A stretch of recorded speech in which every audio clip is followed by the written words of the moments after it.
अस्सलाम वालेकुम। आज हम बात करने जा रहे हैं लेफ़्ट एट्रियम, लेफ़्ट वेंट्रिकल और फाइब्रस कार्डियक स्केलेटन की और इसके साथ-साथ हार्ट की नर्व सप्लाई की। तो सबसे पहले हम देखते हैं लेफ़्ट एट्रियम को। लेफ़्ट एट्रियम में भी राइट एट्रियम की तरह 2 मेन पार्ट्स हैं।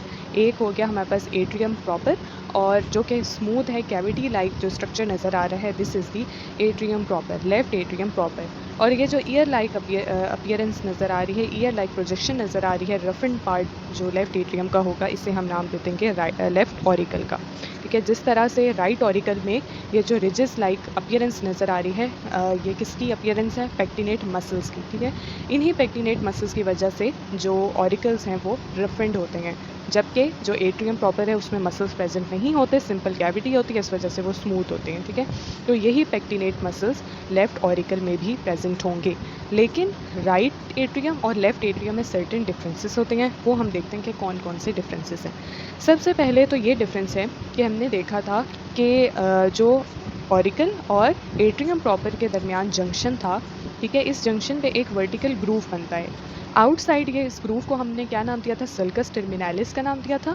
और इसी सल्कस टर्मिनालिस की ये जो इंटरनल कॉन्टिन्यूएशन है, यानी अगर हम हार्ट को काट के अंदर से देखें, ये जो कटा हुआ पोर्शन है ऑरिकल का, इसके अंदर ये जो रिज नज़र आ रही है, ये सल्कस टर्मिनालिस की कॉन्टिन्यूएशन है और इस इंटरनल कॉन्टिन्यूएशन का क्या नाम है? Crysta terminalis. ठीक है, ये प्रेजेंट है राइट एट्रियम में, लेकिन यहाँ पे यानी लेफ़्ट एट्रियम में क्रिस्टा टर्मिनालिस प्रेजेंट नहीं होगी। सल्कस टर्मिनालिस तो ये प्रेजेंट है, but there is no crista terminalis in the left atrium.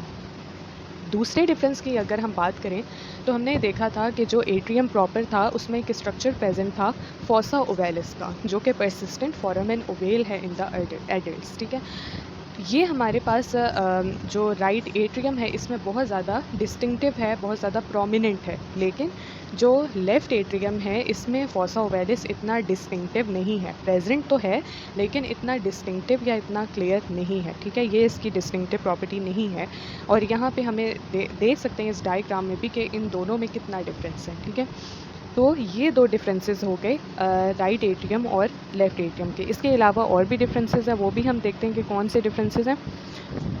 उससे पहले एक ये बात याद रखने वाली है कि कल हमने सर्फेसिस की भी बात की थी। 3 सर्फेसिस थी हमारे पास, जिसमें से एक सर्फेस थी पोस्टीरियर सर्फेस, या जो हार्ट की बेस बना रही थी। ठीक है, उसमें एज अ रिमाइंडर मैं ये बता रही हूँ कि हमारे पास जो लेफ़्ट एट्रियम है वो ही ग्रेटर पार्ट बना रही होती है पोस्टीरियर सरफेस या बेस का। ठीक है, तो और ये हमारे पास जो राइट एट्रियम है उसके बिहाइंड प्रेजेंट होती है। ठीक है, इसी वजह से ये मेजरली कंट्रीब्यूट करी होती है इन द पोस्टीरियर सरफेस और the base of the heart.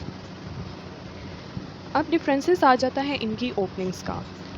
जो राइट एट्रियम थी उसमें देखा था हमने कि 4 ओपनिंग्स हैं। एक तो ये सुपीरियर वेना केवा की ओपनिंग थी, एक इंफीरियर वेना केवा की ओपनिंग थी, एक कोरोनरी साइनस की ओपनिंग थी और एक था हमारे पास राइट एट्रियो वेंट्रिकुलर ऑरिफिस। जबकि जो हमारे पास लेफ़्ट एट्रियम है उसमें सिर्फ 2 ओपनिंग्स होती हैं।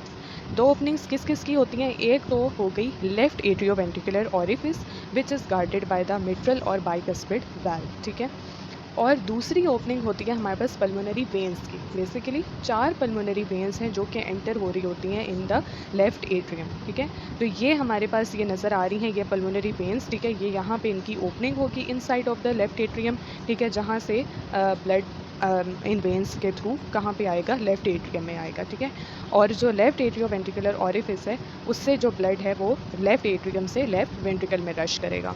तो ये टोटल 2 ओपनिंग्स होती हैं। ठीक है, 2 में जो पल्मोनरी वेन्स की ओपनिंग है, ठीक है, बेसिकली वो 4 पल्मोनरी वेन्स हैं जो कि ओपन हो रही हैं इन द लेफ़्ट एट्रियम। ओके, अब हम बात करते हैं लेफ़्ट वेंट्रिकल की।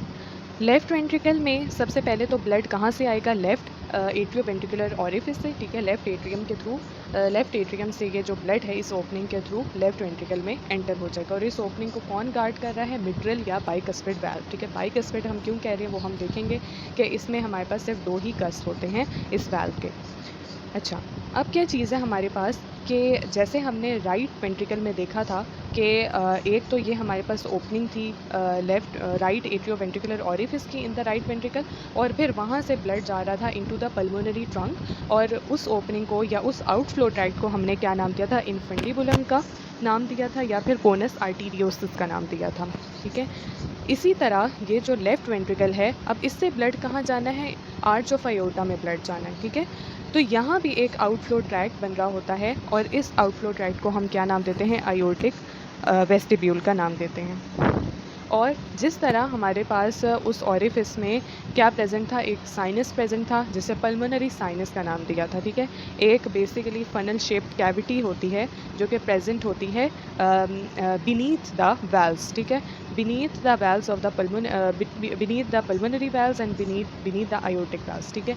तो ये साइनस इसी तरह यहाँ पे भी प्रेजेंट है जिसको हमने आयोटिक साइनस का नाम दे दिया है। यहाँ पे ये सारा मैस आ गया है, वरना अगर हम देखें तो यहाँ पे ये आयोटिक साइनस प्रेजेंट होगी, ठीक है। और इस आउटफ्लो ट्रैक्ट को हम क्या नाम देंगे, आयोटिक वेस्टिब्यूल का नाम देंगे, कि जिससे ब्लड लेफ्ट वेंट्रिकल से कहाँ पे जाएगा, आर्च ऑफ आयोटा में जाएगा और आर्च ऑफ आयोटा से पूरी बॉडी में सर्कुलेट करेगा, ठीक है। तो अब अगर हम बात करें इनके कस्प की, बाइकस्पिड वैल्व के कस्प की, तो हमारे पास 2 कस्प हैं, जबकि जो राइट वेंट्रिकल था उसमें ट्राइकस्पिड वैल्व प्रेजेंट था और उसके 3 कस्प थे, anterior, posterior and septal cusp, ठीक है। जबकि बाइकस्पिड या मिट्रल वैल्व में 2 कस्प प्रेजेंट हैं, anterior one and the posterior one, sorry this is the anterior one and this is the posterior one, ठीक है। और अगर हम देखें तो जो ट्राइकस्पिड वाल्व था, ठीक है, उसके 3 कस्प थे जिसकी वजह से उसके साथ 3 पेपिलरी मसल्स अटैच थे, जबकि इसमें 2 कस्प हैं तो इसी वजह से इसके साथ 2 पेपिलरी मसल्स अटैच होंगे। तो ये डिफरेंसेस हो गए। अब इसके साथ अगर हम बात करें इंटीरियर कस्प की, तो ये थोड़ा सा लार्जर होता है साइज़ में, और ये कहाँ से कहाँ तक होता है, जो एट्रियोवेंट्रिकुलर ऑरिफाइस है वहाँ से लेके जो आयोटिक ऑरिफाइस होती है वहाँ तक ये एक्सटेंड कर रहा होता है, ठीक है। तो हमने क्या याद रखना है कि जो इंटीरियर कस्प है that is larger as compare to the posterior cusp, ठीक हो गया। इसके अलावा हमारे पास क्या बात है कि जो आयोटिक वाल्व है, ठीक है, इसके जो कस्प हैं बिल्कुल सेम है structure wise to the pulmonary valve, ठीक है। उसके भी 3 कस्प थे जो कि सेमी ल्यूनर इन शेप थे, semi lunar means half moon shape, ठीक है, कप शेप इनके कस्प होते हैं और सिमिलर है ये पल्मोनरी वाल्व से, ठीक है। उनके भी 3 कस्प थे और कोई भी कॉर्डाई टेंडिनी या फिर पेपिलरी मसल्स नहीं थे, ठीक है। तो ये हम देख रहे हैं कि ये हमारे पास 3 कस्प आ गए, और ये क्या था जो अभी हमने देखा था पीछे बाइकस्पिड वाल्व का इंटीरियर कस्प, ठीक है, वो हमने कहा कि कहाँ से कहाँ तक कॉन्टिन्यूड है, जो लेफ्ट एट्रियोवेंट्रिकुलर ऑरिफिस है वहाँ से लेके आयोटिक ऑरिफिस तक कॉन्टिन्यूड है। तो ये हमारे पास पूरा का पूरा क्या है, interior cusp of the bicuspid या मिट्रल वाल्व। अच्छा, अब अगर हम बात करें तो ये वाली जो कैविटी है या फनल शेप कैविटी जिसे हम कह रहे हैं, तो ये कौन सी कैविटी है, आयोटिक ऑरिफिस की, ठीक है, आयोटिक ऑरिफिस है। और ये सारा का सारा क्या बना रहा है, आउटफ्लो ट्रैक्ट बना रहा है लेफ्ट वेंट्रिकल का, जिसको हमने क्या नाम दे दिया है, आयोटिक वेस्टिब्यूल का नाम दे दिया है, ठीक हो गया। अच्छा, इसके जो 3 कस्प हैं वो कौन कौन से कस्प हैं, एक हमारे पास राइट कोरोनरी कस्प है और एक हमारे पास लेफ़्ट कोरोनरी कस्प है और एक हमारे पास कौन सा कस्प है, पोस्टीरियर कस्प है, या जिसे हम नॉन कोरोनरी कहते हैं, ठीक है। Right coronary cusp, left coronary cusp और एक है पोस्टीरियर कस्प या नॉन कोरोनरी कस्प, ठीक है। इनको कोरोनरी और नॉन कोरोनरी क्यों कहा है, क्योंकि जो राइट कोरोनरी कस्प है उससे हमारे पास राइट कोरोनरी आर्टरी इमर्ज हो रही होती है, ठीक है, ओरिजिनेट हो रही होती है, और जो लेफ़्ट कोरोनरी कस्प है उससे लेफ़्ट कोरोनरी आर्टरी ओरिजिनेट हो रही होती है। जबकि जो पोस्टीरियर कस्प है उसको हमने नॉन कोरोनरी कहा क्योंकि उससे कोई भी कोरोनरी आर्टरी इमर्ज या ओरिजिनेट नहीं हो रही होती है, ठीक है। जबकि ये डिफरेंस है सिर्फ पल्मोनरी वाल्व और आयोटिक वाल्व में कि वहाँ से कोई भी कोरोनरी आर्टरीज ओरिजिनेट नहीं हो रही होती, लेकिन इसके जो आयोटिक वाल्व है इसके राइट कस्प और लेफ़्ट कस्प से राइट और लेफ़्ट कोरोनरी आर्टरीज ओरिजिनेट हो रही होती हैं, और कोरोनरी आर्टरीज हमें पता है कि हार्ट के मसल्स को सप्लाई कर रही होती हैं। लास्ट बात लेफ़्ट वेंट्रिकल से रिलेटेड यही है कि जो वॉल है लेफ़्ट वेंट्रिकल की उसमें भी राइट वेंट्रिकल की तरह मसल्स प्रेजेंट हैं जिन्हें हमने क्या नाम दिया था, ट्रैबेक्युलाई कार्नाई का नाम दिया था, लेकिन लेफ़्ट वेंट्रिकल में ये वेल डेवलप्ड हैं as compare to the right ventricle. उसकी वजह ये भी है क्योंकि लेफ़्ट वेंट्रिकल थिक होती है, 3 टाइम्स थिक होती है as compare to the right ventricle, ठीक है, जिसकी वजह से मसल्स भी यहाँ पे वेल डेवलप्ड हैं। और पेपिलरी मसल्स वाली बात तो मैंने बताई थी कि 2 होते हैं, और इसके अलावा एक और डिफरेंस भी है लेफ़्ट और राइट वेंट्रिकल का कि इसमें मॉडरेटर बैंड प्रेजेंट नहीं होता, ठीक है। राइट वेंट्रिकल में हमने देखा था कि एक मॉडरेटर बैंड या सेप्टो मर्जाइनल ट्रैबेक्युलाई प्रेजेंट था, मॉडरेटर बैंड की क्या इंपॉर्टेंस थी कि ये जो राइट बंडल ब्रांच थी एट्रियोवेंट्रिकुलर बंडल की, उसको कन्वे कर रहा होता है, ठीक है, इन द हार्ट, जो कि कंडक्टिंग सिस्टम बना रहा है हार्ट का, राइट और लेफ्ट बंडल ब्रांचेस, ठीक है। तो moderator band in the right ventricle right bundle branch को कन्वे करता है, जबकि लेफ्ट वेंट्रिकल में मॉडरेटर बैंड प्रेजेंट नहीं होता। ओके, अब हम बात करते हैं कार्डियक फाइब्रस स्केलेटन की। बेसिकली ये फाइब्रस कार्डियक स्केलेटन है क्या? क्या होता है कि ये जो फाइब्रस कार्डियक स्केलेटन है, इसका मतलब क्या है कि ये 4 इंटरकनेक्टेड फाइब्रस रिंग्स होते हैं जो कि सराउंड कर रहे होते हैं एट्रियोवेंट्रिकुलर यानी ट्राइकस्पिड और बाइकस्पिड वाल्व को, और पल्मोनरी और आयोटिक और पल्मोनरी वाल्व्स को। ठीक हो गया? तो ये हो गए हमारे पास फाइब्रस स्केलेटन, जो कि एट्रियोवेंट्रिकुलर वाल्व्स और आयोटिक और पल्मोनरी वाल्व्स को सराउंड कर रहे होते हैं। और ये 4 इंटरकनेक्टेड फाइब्रस रिंग्स हैं, जैसे कि इस डायग्राम में प्रोमिनेंट है कि ये इंटरकनेक्टेड हैं सारे के सारे, और ये क्या होते हैं, फाइब्रस रिंग्स होते हैं, फाइब्रस टिश्यू के बने होते हैं।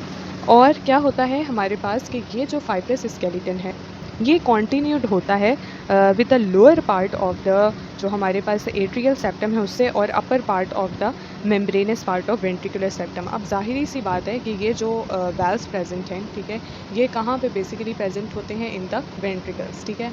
और पल्मोनरी या आयोटिक वैल्व तो ऑब्वियसली पल्मोनरी ट्रंक और आर्च ऑफ एयोर्टा में प्रेजेंट है, ठीक है। और ऑरिफिस जो प्रेजेंट है वो between the atrium and the ventricle present है, ठीक है। तो ये कहाँ से कहाँ तक कॉन्टीन्यूड होते हैं, lower part of atrial septum से लेके upper membranous part of ventricular septum तक होते हैं।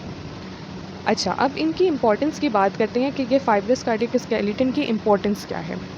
एक तो ये है कि जो हमारे पास एट्रियोवेंट्रिकुलर ऑरिफिस के दरमियान ये जो फाइब्रस रिंग्स प्रेजेंट हैं, ये क्या करते हैं कि ये एट्रियम और वेंट्रिकल की जो मस्कुलर वॉल्स हैं उनको सेपरेट कर रहे होते हैं, ठीक है। जब सेपरेट कर रहे होते हैं तो ये दोनों अलग-अलग फंक्शनल यूनिट के तौर पे एक्ट करने लगते हैं, ठीक है। अब ये फाइब्रस स्केलेटन है तो ये एट्रियम और जो वेंट्रिकल है उसकी मस्कुलर वॉल्स को सेपरेट कर देता है, ठीक है। लेकिन जो मसल फाइबर्स होते हैं वो इनके साथ ही अटैच होते हैं, बस जो मस्कुलर वॉल है उसको ये सेपरेट कर देते हैं। दूसरी बात ये है कि अगर आप ये देखें तो ये क्या कर रही हैं कि कस्प को इन्होंने सपोर्ट दी हुई है, ठीक है। जितने भी ये वैल्व्स हैं इनके कस्प को सपोर्ट दी हुई है, ठीक है, और ये इनके साथ अटैच्ड हैं, ठीक है। तो एक तो ये है कि ये इनको सपोर्ट भी कर रही हैं, दूसरा अटैचमेंट की साइट भी प्रोवाइड कर रही हैं। तो इससे होगा क्या कि ये इन वैल्व्स को पेटेंट रखेंगे, ठीक है।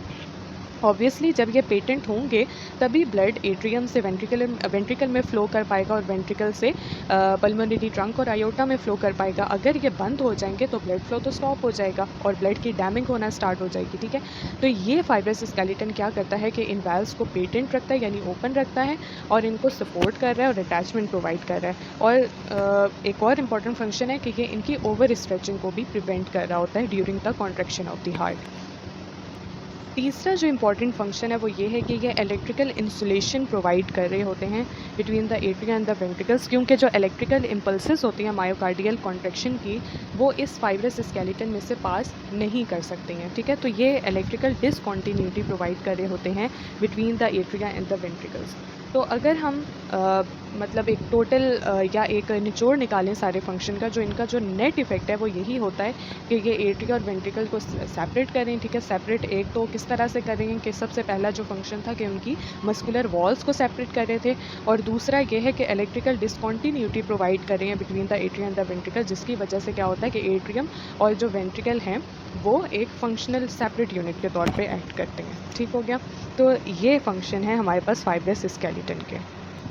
ओके, अब हम बात करते हैं हार्ट की जो नर्व सप्लाई है उससे रिलेटेड, कि हार्ट की नर्व सप्लाई किस तरह से होती है। तो हार्ट की नर्व सप्लाई दो तरीक़ों से होती है, एक एक्सट्रिंसिक नर्व सप्लाई होती है और एक इंट्रिंसिक नर्व सप्लाई होती है, ठीक है। एक्सट्रिंसिक मतलब आउटसाइड द हार्ट हमारे पास जो नर्व्स आ रही होती हैं वो हार्ट को इनर्वेट कर रही होती हैं और नर्व सप्लाई कर रही होती हैं, और जो इंट्रिंसिक है वो हार्ट के विद इन ही हमारे पास जो कंडक्टिंग सिस्टम होता है हार्ट का, उसके थ्रू हार्ट में नर्व सप्लाई होती है, ठीक है, नर्व इम्पल्स कंडक्शन होती है।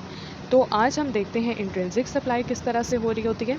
बेसिकली इंट्रिंसिक सप्लाई जो है वो दो और बल्कि तीन तरीक़ों से हो रही होती है। तो सबसे पहले है सिंपैथेटिक पाथवे, दूसरा है पैरासिम्पैथेटिक पाथवे, और तीसरा है विज़रल एफरेंट फाइबर्स के थ्रू, ठीक है, नर्व फाइबर्स हम कह सकते हैं।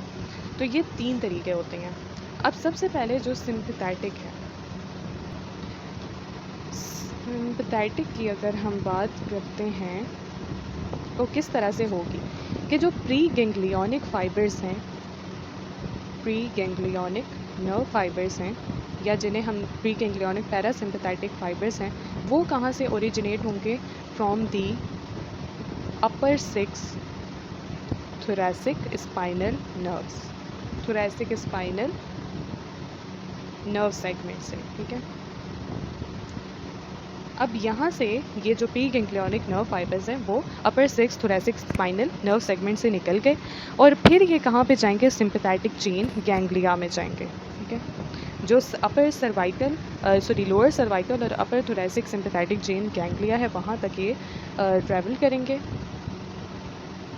Cervical and the upper thoracic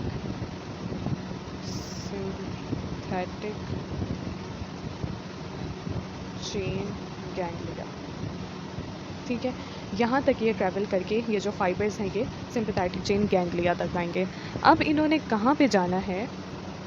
ये जो पोस्ट गैंग्लियोनिक फाइबर्स होंगे, अब ये post ganglionic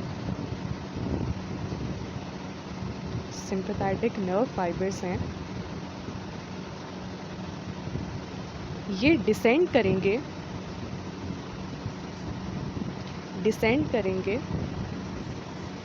through the thoracic cardiac nerve और सिंपैथेटिक सर्वाइकल नर्व के साथ, ठीक है। इनके साथ ये डिसेंड करेंगे और ये कहाँ पे फाइनली रीच करेंगे? Cardiac plexus. कार्डियक प्लेक्सस कहाँ पे प्रेजेंट होता है? ये आर्च ऑफ अयोर्टा के बिलो प्रेजेंट होता है around the base of the heart, ठीक है। तो इस तरह से ये पूरा रूट जो है वो ट्रैवल करके आएंगी जो सिंपैथेटिक नर्व फाइबर्स हैं, ठीक है। किस तरह से आएंगी कि प्री गैंग्लियोनिक जो सिंपैथेटिक नर्व फाइबर्स हैं वो कहाँ से ओरिजिनेट हो रही हैं? From upper 6 thoracic spinal nerve segment से, ठीक है। देन ये रूट करेंगी through the cervical and upper thoracic sympathetic chain ganglia में। ये जो प्री गैंग्लियोनिक नर्व फाइबर हैं ये कहाँ पे आएंगी? सिंपैथेटिक चेन गैंग्लिया में आएंगी। यहाँ से जो पोस्ट गैंग्लियोनिक सिंपैथेटिक फाइबर्स हैं वो निकलेंगी सिंपैथेटिक चेन गैंग्लिया से और thoracic कार्डियक नर्व और सिंपैथेटिक जो सर्वाइकल नर्व है उनके साथ साथ डिसेंड करके आएंगी और फाइनली कहाँ पे रीच करेंगी? कार्डियक प्लेक्सस, ठीक है। फिर अब कार्डियक प्लेक्सस से यही जो पोस्ट गैंग्लियोनिक सिंपैथेटिक फाइबर्स है ये टर्मिनेट करेंगी on the AV node, SA node, coronary arteries और जो हमारे पास मायोकार्डियम के मसल फाइबर्स हैं, ठीक है, वहाँ पे ये टर्मिनेट कर देंगी। अब इन्होंने करवाना क्या है कि ये हार्ट रेट को इंक्रीज़ करवाएंगी, वेसल्स की डायलेशन करवाएंगी, ठीक है, और जो हमारे पास कॉन्ट्रैक्शन या पंपिंग है, कॉन्ट्रैक्टिलिटी है और हार्ट की पंपिंग है उसको इंक्रीज़ करवाएंगी, ठीक है। तो ये रूट था इसका। अगेन हम एक दफ़ा देख लेते हैं कि क्या होगा कि प्री गैंग्लियोनिक नर्व फाइबर्स हैं जो कि अपर 6 thoracic स्पाइनल नर्व सेगमेंट से निकली हैं, ये कहाँ पे जाएंगी? सिंपैथेटिक चेन गैंग्लिया में जाएंगी। सिंपैथेटिक चेन गैंग्लिया से जो पोस्ट गैंग्लियोनिक सिंपैथेटिक फाइबर्स हैं वो निकलेंगे और वो किसके साथ डिसेंड करेंगे? सिंपैथेटिक सर्वाइकल और thoracic कार्डियक नर्व्स के साथ, और कहाँ पे पहुँच जाएंगे? कार्डियक प्लेक्सस में जाएंगे, ठीक है। और इसी कार्डियक प्लेक्सस से ये जो पोस्ट गैंग्लियोनिक सिंपैथेटिक फाइबर्स हैं ये हार्ट का जो AV node, SA node, coronary arteries और मायोकार्डियम है उस पर इसके जो फाइबर्स हैं वो टर्मिनेट करेंगे, ठीक है। और टर्मिनेट करने के बाद अपने जो एक्शंस हैं यानी dilation of the vessels, heart rate की इंक्रीमेंट और कॉन्ट्रैक्शन पंपिंग की इंक्रीमेंट वो करेंगे। अब अगर हम पैरासिम्पैथेटिक की बात करते हैं कि पैरासिम्पैथेटिक पाथवे किस तरह से होता है, तो ये थोड़ा सा डिफरेंट है, ठीक है। इसमें सिंपल जो नर्व फाइबर्स हैं वो कहाँ से आ रही हैं? वेगस नर्व से, ठीक है। और नेक में हमारे पास क्या प्रेजेंट होती हैं? Vagal cardiac nerve branches present होती हैं, vagal cardiac nerve branches present होती हैं इन दी नेक, ठीक है। वहाँ से सिंपली जो post ganglionic parasympathetic nerve fibres हैं वो निकलेंगी और डिसेंड करेंगी और रीच कर जाएंगी कार्डियक प्लेक्सस, ठीक है। और अगेन ये इनके जो फाइबर्स हैं वो टर्मिनेट करेंगे on the AV node, SA node and the coronary arteries and the myocardium of the heart. ठीक है, इसका रूट क्या है? ये सिंपली जो हमारे पास नेक में vagal cardiac nerve branches present हैं, उधर से post ganglionic parasympathetic nerve fibres निकली और डिसेंड करके गई टूवर्ड्स द कार्डियक प्लेक्सस, और कार्डियक प्लेक्सस से जो post ganglionic parasympathetic nerve fibres हैं उनके एंड्स टर्मिनेट करेंगे on the AV node, SA node, coronary arteries of the heart में। ठीक है, और इसके एक्शंस भी जो सिम्पैथेटिक नर्व सप्लाई थी उससे डिफरेंट हैं कि ये हार्ट रेट को डिक्रीज़ करती हैं, वेसल्स को कंस्ट्रिक्ट करती हैं, और कॉन्ट्रैक्टिलिटी और पंपिंग को भी ये डिक्रीज़ करती हैं। ठीक है, तो ये हो गया पैरासिम्पैथेटिक का रूट। अब हम देखते हैं जो विसरल एफरेंट फाइबर्स हैं कि वो किस तरह से काम करती हैं। जो विसरल एफरेंट फाइबर्स हैं ये बेसिकली दो रिफ्लेक्सेस में अपना रोल प्ले कर रही होती हैं, एक पेन रिफ्लेक्सेस में और दूसरी हैं कार्डियोवस्कुलर, कोई भी रिफ्लेक्स हो, ठीक है, कार्डियोवस्कुलर रिलेटेड। तो क्या होगा कि जो पेन रिफ्लेक्सेस हैं, जो आफ्रेंट फाइबर्स पेन रिफ्लेक्सेस में अपना रोल प्ले करेंगी, वो फाइबर्स किसके साथ साथ रन कर रही हैं? सिंपैथेटिक नर्व फाइबर्स के साथ साथ, सिंपैथेटिक नर्व फाइबर्स के साथ। और जो कार्डियोवस्कुलर रिफ्लेक्सेस में अपना रोल प्ले कर रही हैं एफरेंट फाइबर्स, वो किसके साथ साथ रन कर रही हैं? With the vagus nerves. ठीक है, वेगस नर्व से हमें पता है कि जो पैरासिम्पैथेटिक नर्व फाइबर्स हैं वो ओरिजिनेट हो रही हैं। ठीक है, तो इसमें हमने बस दो ही बातें याद रखनी है कि जो विज़ुअल एफरेंट फाइबर्स हैं वो दो रिफ्लेक्सेस में अपना रोल प्ले कर रही हैं, पेन रिफ्लेक्स और कार्डियोवस्कुलर रिफ्लेक्स। जो एफरेंट फाइबर्स पेन इम्पल्सेस लेके जा रही हैं या पेन रिफ्लेक्सेस में अपना रोल प्ले कर रही हैं, वो किसके साथ रन करेंगी? With the sympathetic nerve fibres. और जो एफरेंट फाइबर्स कार्डियोवस्कुलर इम्पल्सेस को लेके जा रहे हैं या फिर कार्डियोवस्कुलर रिफ्लेक्सेस में अपना रोल प्ले कर रहे हैं, वो वेगस नर्व्स के साथ ट्रैवल करेंगे। So this was all about the extrinsic nerve supply of the heart.